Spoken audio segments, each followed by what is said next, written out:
Inilahad ni Javi Benitez na parang naging unofficial manager raw siya ni Sue Ramirez matapos na tanungin ito dahil mayroong isang film producer ang interesado sa aktres. Kaya naman natanong ito kung ayos lamang ba sa kanya na magbida si Sue sa isang marahas na proyekto. Well, ako personally syempre as much as possible ayoko muna.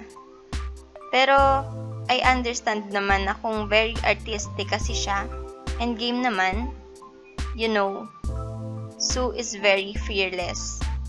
Sabi ko, for the art. Tsaka okay lang naman. Pero pinag-usapan nga namin. Parang naging unofficial manager ako tuloy.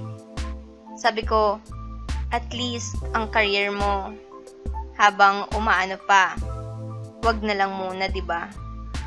Pag-isipan mo na lang. Speaking on her behalf. Saad ni Javi.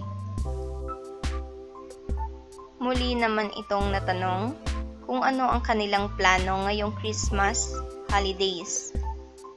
Kasama ko siya in her house sa Christmas Eve.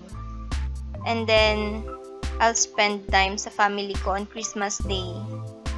She invited her family sa kanyang bahay. So, I'm very proud of her. Kasi nakaipon siya. Kami as a family, we're going out of town. We'll be back next year na. Kwento pa ni Javi nang siya ay makapanayam.